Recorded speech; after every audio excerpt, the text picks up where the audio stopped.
Welcome to the BNI Blast on Blab. If you're listening to this on the replay, retweet and share this with your followers and fellow BNI and business networking colleagues. My name is Brian Lobig of Lobig Inc. Web Consulting and a member of the Capital Business Alliance in Bethesda, Maryland. My co-host, which he might join us in a few minutes, is Philip Day of Philip Day Communications.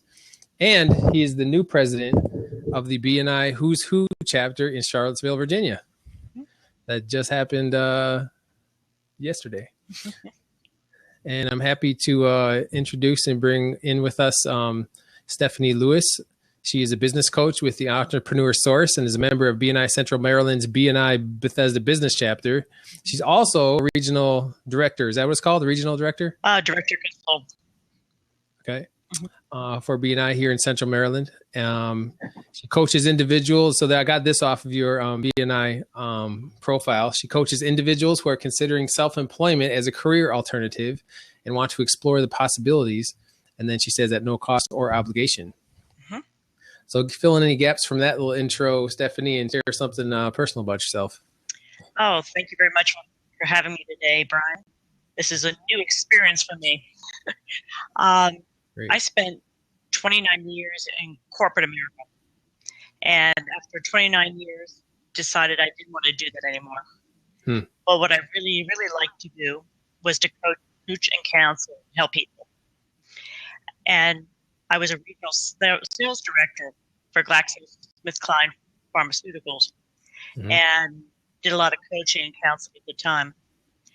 And I actually raised my hand to take early retirement. And when I did that, didn't know what I was going to do. And I was very fortunate to meet up with a coach from the Entrepreneur Source and really didn't know that the option was open to anyone. And I went through a very extensive process, did behavior profile, spent a lot of time with a coach, and he introduced me to lots of different concepts that we worked our way through, helped me with financing, and here I am 5 years later, successfully running my own business. Wow, 5 years in, huh? Yes. Interesting. So this is this like a second career for you then? Yes. I wanted to have more. I'm also very active in animal rescue, so I wanted to have the opportunity for a career that gave me flexibility, and that is not corporate America. Interesting. Do you, as a business coach, I know a lot of business coaches kind of have like a niche or a sector that they kind of specialize in. Do you have that, or do you work with what kind of clients do you work the most with? Primarily people like myself, people that are in their 40s and 50s that have been laid off in corporate America or don't want to be in corporate America like myself, or people that want to look at business ownership as a adjunct to the current position they have. There's many different opportunities to do semi-absentee or absentee ownership, and I work with people on that too. I represent hundreds of businesses, so I don't meet somebody and say, okay, I'm going to create this business. I meet with them and find out what would really be the best fit based on their income, lifestyle, wealth, and equity goals. Then I do behavioral profiles, most commonly the DISC profile. Oh, yeah. And then I use that along with our additional coaching tools and find the opportunity that's going to be good for that person. Very good. So as a business coach, do you have a coach yourself, or did you have you ever had someone that mentored you? Absolutely. Because this was a far departure after 29 years in the pharmaceutical industry. Doing this was way different than I did before. And I actually have a coach within the Entrepreneur Store. Oh, yeah. The Entrepreneur Store itself actually is a franchise. And I have a fabulous coach. And I'm not sure if he's on, and if he's on today. So if he is, Gus, thank you for bringing me on board. Yeah, we've got a bunch of web viewers, so he could be watching from a desktop or a laptop, or a mobile device if he's logged in. Right. I noticed some of your experience, and you mentioned that entrepreneurs Entrepreneur Source is a franchise. Is that one of the areas that you work with, is helping people consider opening a franchise? Primarily, I like to do whatever is best for the people that are there, but I do work primarily with franchising and licensing because it is easier for somebody starting into business for the most part to have a system already in place to be successful. Oh, yeah. And also, many times it's easier to get financing if you have a franchise because it's registered with the Small Business Administration and they can get funds a little bit more readily. How do you help people? Do you work with people who are like not even sure like what they want to go into, and like help them consider that like what types of franchises might work well with it for their background and experience? Well, one of my most interesting clients, and I'll keep it generic, but he came to me after being a minister for over 20 years. Wow. And I did his behavior profile, spent a lot of time talking to him about his income, lifestyle, wealth, equity, talking about his likes, dislikes. We also have a form we use called a Tell Us More About You. And when I put these all things together, I looked at him and I said, you don't fit the typical profile to be a minister. Huh, really? And he kind of chuckled and he said, I am a very religious person, but I don't think this should be my career. And he now very successful in a franchise and very happy. And if I would have told him 3 years ago he's going to be doing that, what he's doing, he said he would have never believed me. Huh, interesting. So. What are some of the types of franchises that you've helped people start? There's many different categories. One is business to business, generally a little bit lower cost of entry to get started, but you have to be good at networking, meeting with people, putting yourself out there. Mm-hmm. If you don't have the correct behavioral profile, you're not going to be successful doing that. Interesting. So there's myriads of business profile opportunities out there. I'm sure everybody's heard of Surf Pro. Everybody's probably heard of, I think of some other ones off the top of my head. Like there's Action Coach, Advocate Coach, Pure Clean. These are all business-to-business opportunities that are franchise. Interesting. How do you help someone determine if you said you look at like behavioral profiles? How do you determine what type of franchise is good for a person, and how would the behavioral profile kind of lead to a decision with that respect? Well, it's not 100%, but for example, myself, I'm a high ID on the DISC profile, which means I'm high influencer and a high driver. That means I love to network. I love to connect people. So it's very easy for me to have a business type of career. Other people would not find it as easy. If you have someone that's a SC, more security, stability, and compliance, and that's most of the United States, they're not as comfortable going out and networking. So I have to look at a business that the business will come to them. They don't have to go find the business. Oh yeah. How much does it cost to start like a quality franchise type business? The vast majority I do all in, that's your first year cost.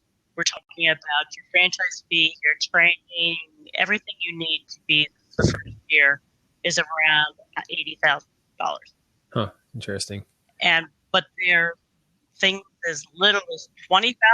And some, if you're looking at a retail or food or something like that, that can be $350,000 and up. Makes sense. It's just a matter of what is the best fit for that person. I do have a couple of questions that Philip gave to me in advance of the interview, and he was asking what other trends do franchises what kind of trends do franchises can they take advantage of? Well, for example, the senior market. Hmm. This everything in terms of senior services, from mobility, transportation, in-home care, assisted living placement. 10,000 people a day are turning 65 and older. Oh, There's yeah. not enough infrastructure. Another area that's really more hot, so to say, is a lot of children's education. A lot of STEM, there's a lot of STEM, science, technology franchises, as well as music, art, a lot of things that are getting cut out of the schools today. So a lot of franchises are taking advantage of that space where things are missing, including in-home tutoring. Oh, interesting. Mm-hmm. Do you find that people use, do you find more people using like online resources to find leads or find opportunities for business? They do, but the biggest problem is there's over 4,000 franchises out there. And Wow. of course, and every website makes that opportunity look like the best. Right. And for somebody that has never been in business before, it's frankly overwhelming. Mm-hmm. Because part of my job is to help coach people through. I'm sorry, I'm reverberating here. No In problem. a very fact-based way, and try to really make it less fearful. Because if you've been in corporate America for 30 years, it's a big leap to make that change. For those who are just joining us, I'd like to kind of reintroduce what we're doing here. I'm speaking with Stephanie Lewis of the Entrepreneur Source. She's a business coach in the Central Maryland area. And also for those of you who might have been coming for some music, I see somebody's put in the chat over there. They're here for the music. Our musical guest is having some major technical difficulties, so maybe she will be available for a song outro when we get going. But we're initially talking about some franchising business questions, and now I'd like to move into more of a networking BNI type questions if you're ready for that. Sure. I always like to ask, how did you first hear about BNI? My coach with the Entrepreneur Source. Really? Yes. He's in a BNI group in Richmond, Virginia, and he said, you really should go look at BNI and develop relationships, because what I do is really about a relationship, getting people to know me and trust me and what I do. So BNI is a great opportunity for me. How has BNI helped grow your business? It not only helped me grow my business and get to meet people, but I can be such a great resource for my clients. I had somebody that went into business in Rockville in a retail opportunity, and she was trying to find accountants, estate planners, payroll people, and she was calling people up. She just said, can you just tell me 2 people for each of these categories that are going to be the best opportunity for me? So I'm also one of the largest referrers to BNI too, because when I put somebody into business, it gives everybody in the group opportunities for business. I bet it sounds similar to like the real estate group when you get a real estate agent that has a new client and they're referring to the settlement person and the mortgage lender and then all the other associated services. Exactly. That's nice to be able to have a lot of referrals. That's actually one of Philip's top questions. I'll ask that for him. He always likes to ask her, how do you find referrals, and you just kind of defined that for us, is that your own clients, and when they're starting a business, need a lot of support and a lot of help. So there's kind of natural referrals there. How would you suggest to like somebody new to BNI if they're nervous about, the idea of trying to find, people to refer to other people in the group, what would your advice be? Well, for example, my neighbor was talking about how her dog ran through the house and was ruining her carpet. So I said, do you have anybody that does carpet cleaning? She goes, no, not really. And I said, I've used these groups. They're fabulous. Please have them at least come get you a quote for your carpet. And I saw their truck outside of their house yesterday. So it's just a matter of just keeping present, thinking about options and opportunities for people. And I think that's a natural behavior for me. Yep. And it's easier for me to refer other people than myself. Referring myself is too self-serving, but referring somebody else that I've had experience with and I trust and I know, it's very easy for me. Yeah, the know, like, and trust factor. Exactly. Very big in BNI. I think that's, as people kind of get more experience with networking, that becomes just kind of like a mindset. Like when you're talking with people, you start thinking of connections. You start thinking about who would be a good connection for that person. I really like that giver's gain concept. When you're thinking about other people first, how can you help them? How can you serve them? And a lot of times it's connecting them with the right people. Mm-hmm. I mean, exactly, because if you go out and meet people and you're thinking about looking at other people instead of yourself, it makes you more genuine too as a person. Exactly. How long have you been involved with BNI yourself? About 4 years. 4 years? Okay, not that long. So about almost as long as you had your business, huh? Well, I had to get the business up and running first so I could have a few clients and get my feet wet before I could actually join BNI as a viable opportunity. What advice would you give? What advice do you give to like a new member coming in? First off, I tell them, depending on your business, don't expect a business right away. And also make sure you get and talk to as many members as possible. Because I get some of my referrals from people you would not anticipate I get referrals. Yep. So you just have to make sure you talk to everybody. But then once you get in the group, the most important thing is to really work with your power team. People, like you mentioned, the real estate with the lawyer and the title company and the insurance, and make sure that you work very well. But the other thing is to deliver from what you promised and actually over-deliver from what you promised. Because you need to have the people in your group to have some really good experiences and their references to really get your business moving forward. Like, for example, I work throughout the country. 2/3 of people I work with and I meet with don't go into business, but everyone appreciates how I try to connect them and help them with some opportunities. Yep. Very good. So you mentioned the concept of power teams. Can you explain a little bit about what that means and what is your power team consist of in your chapter? My power team is with the financial, because we're going to have the estate planner, the person, the financial advisor, the commercial real estate person are pretty much the people that, and anybody that did career coaching, something like that is a great referral for me, because they're running into people that want to go into business, and I'm running into people that really should not be going into business, and I really, really like to have a career coach to help them. Oh yeah. Have you personally attended other BNI chapters, and what's your philosophy around doing that, if you do? I think everybody should visit other BNI chapters because it keeps you from getting stale. And even if you are competing with another person in that group, you don't have to do a promotional message, but it's still good to see what other resources they may have there, either for your group or actually you might be somebody that you don't have in your group, but might be a good resource for you. Oh yeah.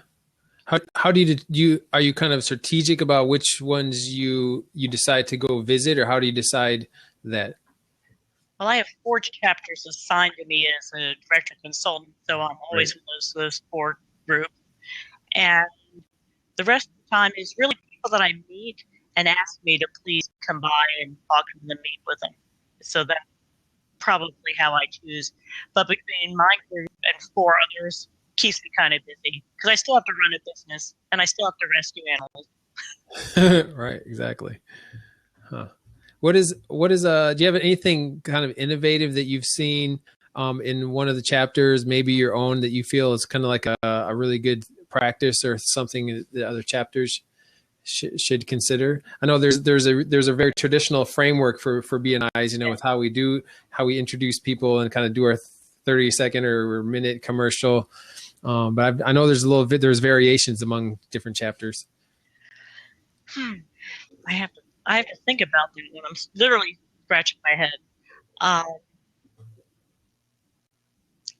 like it when people introduce other people in the group, because it really gives you the opportunity to see if everybody understands what you actually do. Oh yeah. So I like when they do that every once in a while, because I think it changed things up. I also like the groups that will go online and do things like BNI Connect and other things that people, if they're not that computer savvy, and it really shows some extra value you get from BNI. So I like the groups that spend time doing that type of things. Very good. Well, that's just about coming to the close of our interview and our show. What's the best way that people can get in touch with you? LinkedIn. If you go to www.linkedin.com / it's Steph P. It's in Patrice, my middle name, Lewis. It's Steph P. Lewis. That's the best way to get contact with me. And I do have a cell phone. If people don't like LinkedIn, but I think you really should like LinkedIn, it's 301-580-4622. Very good. Very good. If one of my co-hosts can type that number in there, why don't you give that to us one more time? One of my co-hosts can type that in the message. 301-580-4622.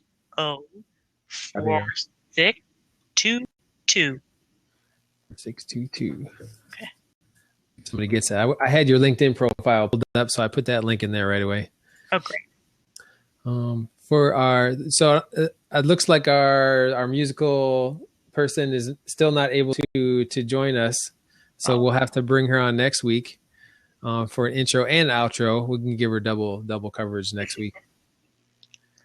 So our next, I would like to tell a little bit about what's coming up. So our next show, I think we're going to actually do kind of an open forum. We'll probably do like a social media top tools in social media or something next week. And then we have scheduled on April 21st. That's going to be April 14th. And then April 21st, we have scheduled Gary Flax from Smart Automation Solutions. Mm-hmm. So he's going to be coming on. Thank you very much, Stephanie, for your time and your business breakthrough knowledge. Mm-hmm. Thank you, Brian, for having me. It's been fun. Great.